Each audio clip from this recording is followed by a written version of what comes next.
7 people, 7 bottles of Tylenol. And in less than 3 days, all of them were dead.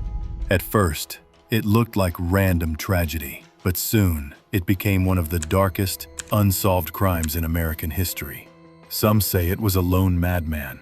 Others believe it was something far bigger, a corporate cover-up that still haunts us today. This is the story Netflix left untold, the mystery of the Tylenol murders. There were 6 capsules missing, and there are 3 victims. It was a new way for a mass murder. Tylenol. We have found cyanide in Tylenol.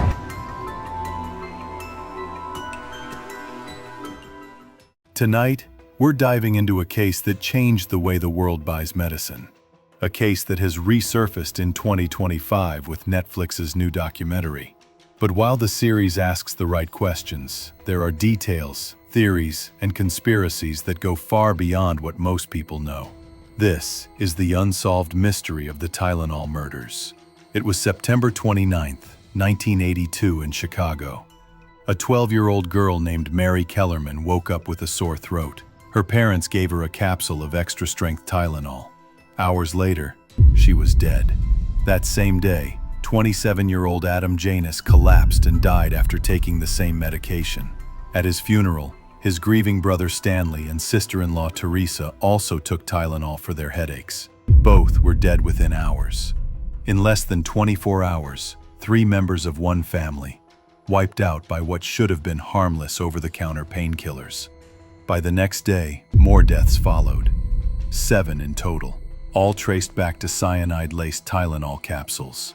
Once the connection was made, America went into full-blown panic. Stores cleared Tylenol shelves. News stations warned people not to take medicine at all. Police cars literally drove through neighborhoods with loudspeakers. Do not take Tylenol. Cyanide-contaminated Tylenol has been responsible for 3 deaths in the Arlington Heights area.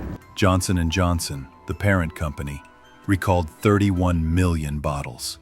A move that cost them over $100 million, but saved the brand's reputation. The FBI launched one of the biggest manhunts in U.S. history. They believed someone had tampered with bottles after they left the factory, sneaking cyanide capsules onto store shelves. But here's the problem. Despite decades of investigation, no one has ever been charged with the murders. Several suspects emerged.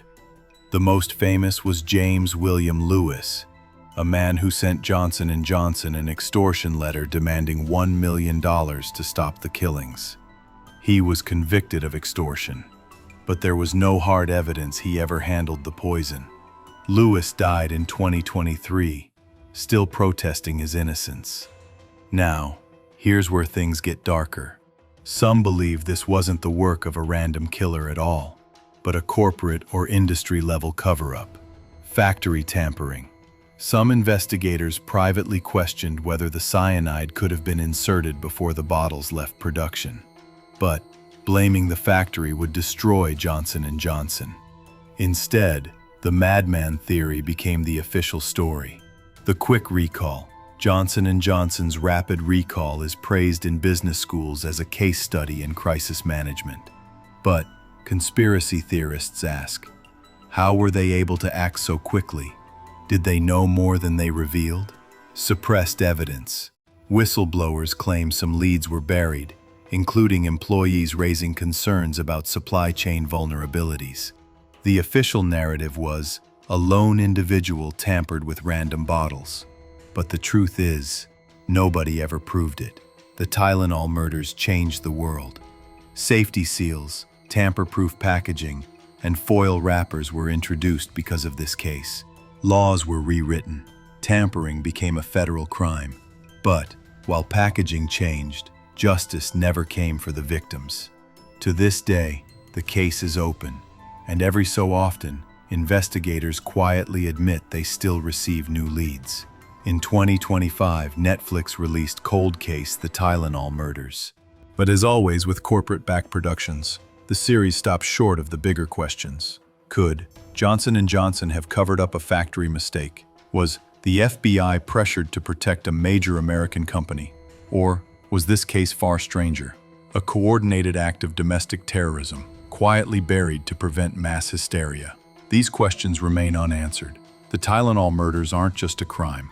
They're a mirror reflecting something deeply unsettling. How vulnerable we all are. Think about it. These weren't wealthy elites or targeted victims. They were ordinary people who just needed pain relief. Anyone could have been next. And that's why, even today, the Tylenol murders remain one of the darkest unsolved cases in modern history.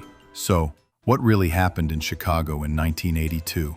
Was it the work of a random killer, slipping poison onto store shelves? Was it an inside job, hidden to protect corporate power? Or was it something even bigger, a cover-up we were never meant to uncover? Until the truth is revealed, the Tylenol murders remain more than just a tragedy. They are a chilling reminder of how quickly trust can be shattered, and how sometimes the most dangerous poison isn't in the medicine, but in the lies that follow. This is The Missing Records. Subscribe for more unsolved mysteries, true crime, and the conspiracies they don't want you to know.